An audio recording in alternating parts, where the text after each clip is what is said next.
নমস্কার, নতুন বাংলা থেকে বলছি সন্ময় বন্দ্যোপাধ্যায়। ডিএ সর্বশেষ আপডেট কি? খুব ইন্টারেস্টিং। রাজ্য সরকারের খুব ঘনিষ্ঠ বৃত্তের লোকজন যারা মামলা করেছেন, আইনজীবী যারা মামলা করেছেন, মানে যারা লড়াইটা করছেন তিনটে সংগঠনের পক্ষ থেকে, কনফেডারেশন, সংগ্রামী যৌথ মঞ্চ এবং অবশ্যই কর্মচারী পরিষদ, এদের পক্ষ থেকে যারা লড়াই করছেন তাদের জিজ্ঞেস করছেন কি তোমরা মুভ করবে না সুপ্রিম কোর্টে? কি ইন্টারেস্টিং না? কি তোমরা মুভ করবে না সুপ্রিম কোর্টে? মডিফিকেশন অ্যাপ্লিকেশন নিয়ে তোমরা কোনো পিটিশন ফাইল করবে না সুপ্রিম কোর্টে? জিজ্ঞেস করছেন।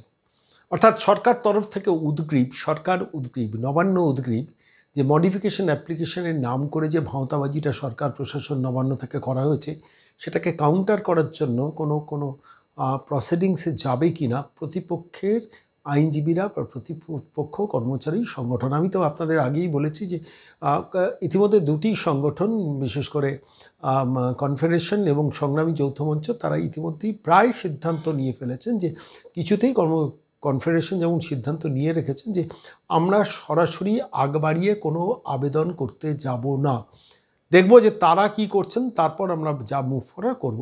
সংগ্রামী যৌথ মঞ্চও মোটামুটি তাই সিদ্ধান্ত নিয়ে রেখেছেন যে মডিফিকেশন অ্যাপ্লিকেশন নিয়ে যে মুহূর্তে রাজ্য সরকারের বিরোধিতা করার জন্য সুপ্রিম কোর্টে মুভ করা হবে, সঙ্গে সঙ্গে সেটাকে কেন্দ্র করে আবার তারিখ পে তারিখের কালচারে সিংবিরা ঢুকিয়ে দেবেন এই মামলাটাকে। অর্থাৎ যে প্রায় 32 থেকে 34 মাস যে অহেতুক 15 মাস ধরে 15 বার ডিলেড হয়েছে এই মামলাটা, এবং শেষ পর্যন্ত একটা সুরাহা কিছুটা রাজ্য সরকার যখন পেয়েছে, রাজ্য সরকারের কর্মচারীরা যখন পেয়েছে, তখন এই কারসাজিটা করে আবার একটু ডিলেইং করার যে ট্যাকটিক্স, এটাকে বুঝতে পারছে কর্মচারী সংগঠনগুলোর। ফলত রাজ্য সরকারের ঘনিষ্ঠ বৃত্তের লোকজন যারা এই লড়াইটা করছেন, আইনি লড়াইটা করছেন, তাঁদের জিজ্ঞেস করছেন যে কি তোমরা সুপ্রিম কোর্টে মুভ করবে না?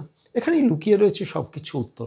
গতকাল পর্যন্ত মডিফিকেশন অ্যাপ্লিকেশন নিয়ে কোনো কোর্টে মেনশন আলাদা করে করেননি, কোনো বেঞ্চে রাজ্য সরকারের তরফ থেকে মেনশন করেনি, এমনই খবর আমরা জানি না। শেষ পর্যন্ত যা খবর আমরা সংগ্রহ করেছি, কোনো বেঞ্চে গিয়ে রাজ্য সরকারের তরফ থেকে বলা হয়নি যে আমরা ডিএ সংক্রান্ত ব্যাপারে একটা মডিফিকেশন অ্যাপ্লিকেশন করেছি, সেটাকে এমএ ফাইল করেছি, সেটাকে আপনারা একটু হুজুর শুনানির ব্যবস্থা করুন, এই মেনশনটা হয়নি।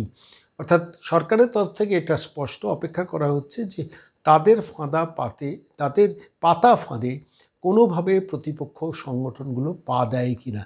এবং আশার কথা, আনন্দের কথা যে প্রতিপক্ষ সংগঠনগুলো কিন্তু বুঝতে পেরেছে যে সরকারের এটা একটা পাতা ফাঁদ। তারা আলাপ আলোচনা করছেন, তারা আইনি পরামর্শ করছেন, তারা নিজেদের মধ্যে এই মডিফিকেশন অ্যাপ্লিকেশনের প্রত্যেকটা যুক্তি ধরে ধরে তাকে কাউন্টার করার জন্য প্রস্তুতি নিয়ে রেখেছে এবং অপেক্ষা করছেন। আমার কাছে যা খবর 4 তারিখটা কবে? আর মাত্র 17 দিন।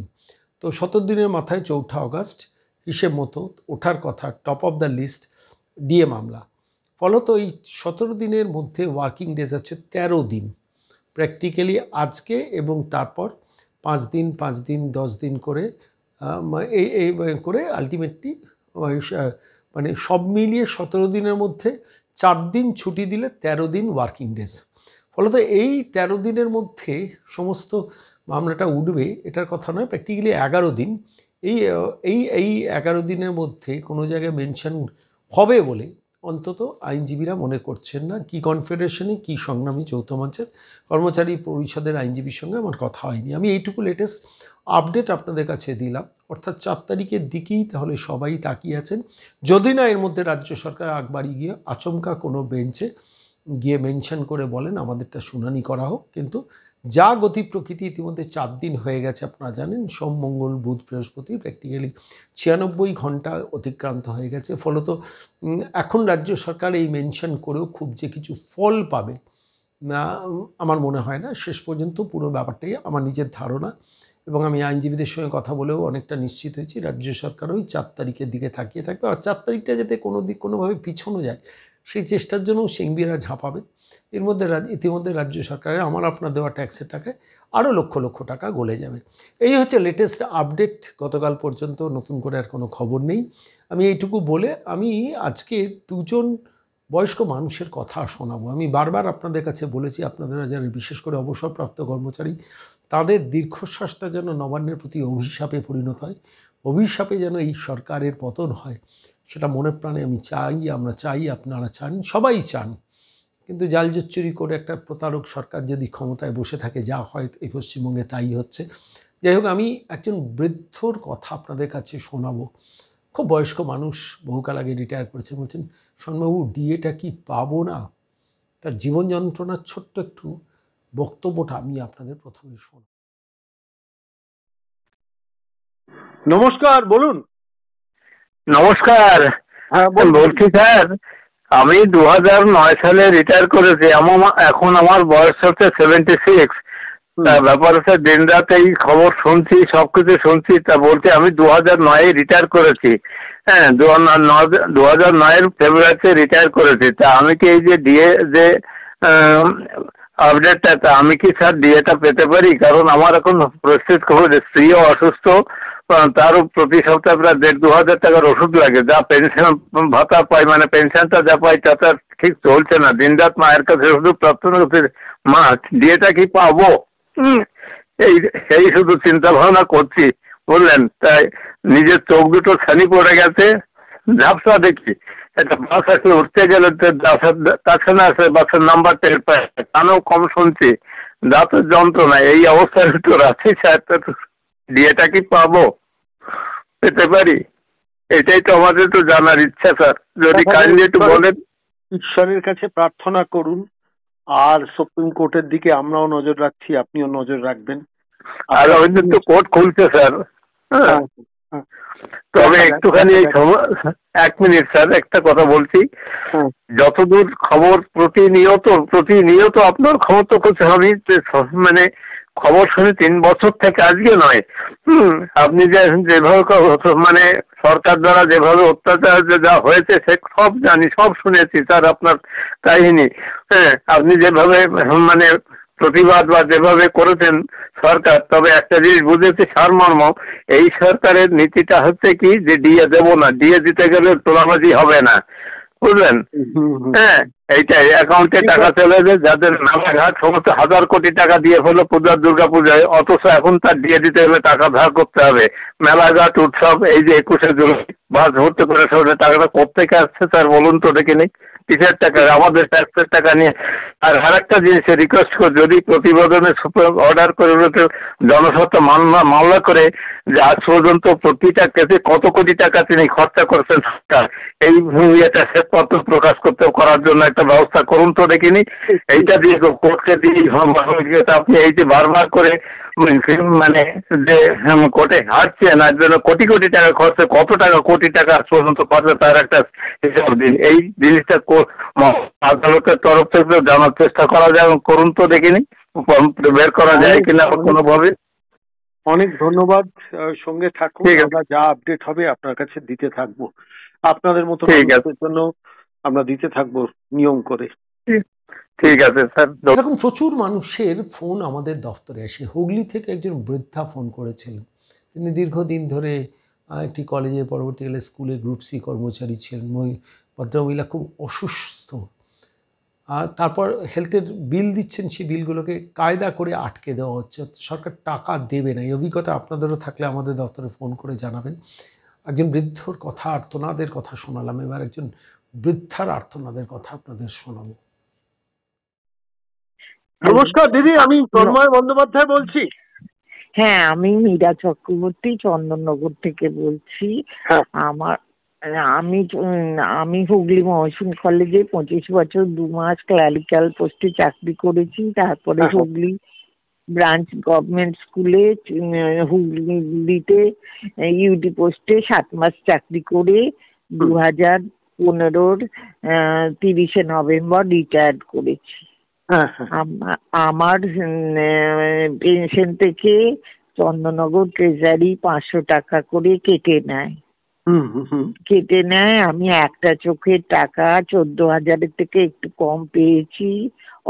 ডক্টর অরূপ বোসের কাছে চোখ অপারেশন করেছি। আর একটা ক্যাটারাক্ট অপারেশনের টাকা 24/1/2025-এ অপারেশন করেছি। 5 মাস হয়ে গেল, অনেক ছোটাছুটি করে, অনেক হ্যাঙ্গাম করে এখনো টাকা পাইনি। একবার হেডমাস্টার মশাই বিল করে দিয়েছিলেন, অবজেকশন দিয়েছে ট্রেজারি, আবারও বিল করে দিয়েছে, কখন ছাড়া পেয়েছি সেই টাইমটা লেখা হয়নি বলে দেয়নি, অথচ আগের বিলেও সেই টাইমটা লেখা হয়নি। আপনার রিলিজ টাইমটা নার্সিংহোম থেকে লেখা নেই বলে সেই জন্য আপনার টাকা হেলথ স্কিমে টাইমের জন্য কারণ দেখিয়ে।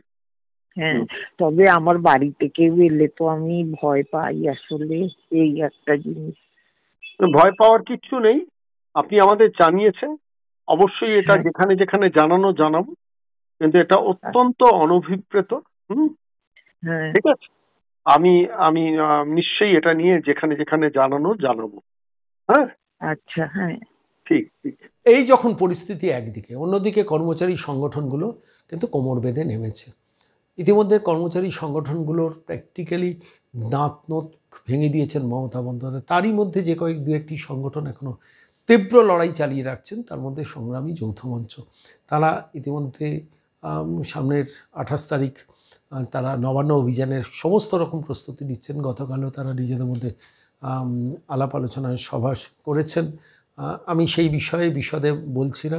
21 তারিখ তারা ধর্মতলায় ওই শহীদ মিনার ময়দানেই তাদের সরকারি কর্মচারীদের শহীদ তর্পণ করবেন, যে যাদের এই হত্যা করা হচ্ছে, যাদের অধিকার হত্যা করা হচ্ছে, তারই প্রতিবাদে তারা করবেন। কিন্তু সামগ্রিকভাবে তারা কোমর বেঁধে নতুন করে নামছেন পুজোর আগেই এই আন্দোলনকে একটা তীব্র জায়গায় নিয়ে যেতে। আমার হাতে এই প্রতিবেদন যখন পেশ করছি, তখন সংগ্রামী যৌথ মঞ্চের একটা ভিডিও মিউজিক লঞ্চ হয়েছে, তারা সেটাকে লঞ্চ করেছেন। আমার মনে হচ্ছে অনেক যন্ত্রণার মধ্যে, অনেক কষ্টের মধ্যেও, অনেক সমস্যার মধ্যেও, অনেক দীর্ঘশ্বাসের মধ্যেও, আপনাদের ভীষণ কষ্টের মধ্যেও আজকে কর্মচারী সংগঠন এখনও যে লড়াই করার প্রস্তুতি নিচ্ছেন, এটা তার ইঙ্গিতবাহী। ধন্যবাদ জানাবো যারা এই গানটি লিখেছেন, যারা সুর করেছেন। আমি সম্পূর্ণ ভিডিওটা আজকে সমস্ত সরকারি কর্মচারীদের উদ্দেশ্যে ডেডিকেট করলাম। এই লড়াইটাকে তীব্র থেকে তীব্রতর করতে হবে। আপনার ভিডিওটা দেখুন আর মনে মনে প্রতিজ্ঞা করুন যে এই সরকারকে যে কোনোভাবে ক্ষমতাচ্যুত করতে হবে নবান্ন 14 তলা থেকে। That is the need of the hour. শুনুন সংগ্রামী যৌথ মঞ্চের সেই ভিডিওটি।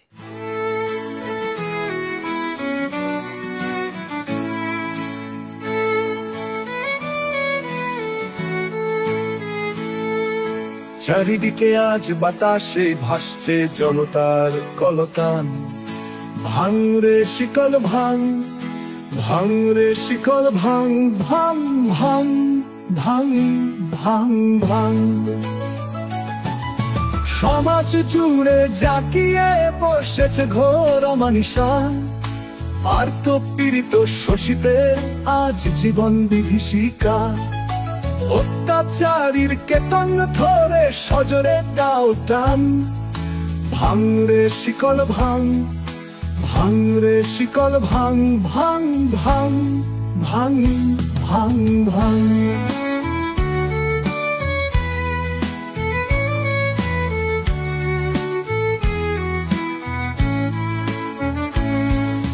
রক্ত চোষা ভ্যাম্পায়ার যত গর্জন করে খালি। আতঙ্ক আর স্বার্থের তরে দিচ্ছে কারা তালি। তাদের কানে শোনা বন্ধু শিকল ভাঙার গান। ভাঙ রে শিকল ভাঙ, ভাঙ রে শিকল ভাঙ, ভাঙ ভাঙ ভাঙ ভাঙ ভাঙ।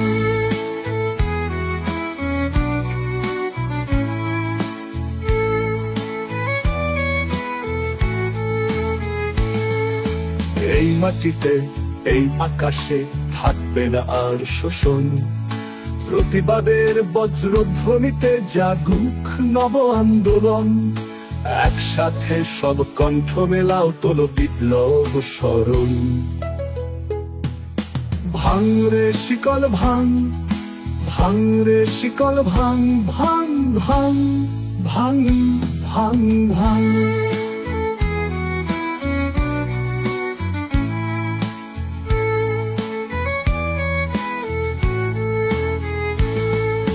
কৃষক শ্রমিক ছাত্র জনতা একসাথে আজ গানে। শুষ্কের হাত থেমে যাবে দুর্বার এই টানে। আসুক রে এক নতুন সকাল আশার বজ্রবান।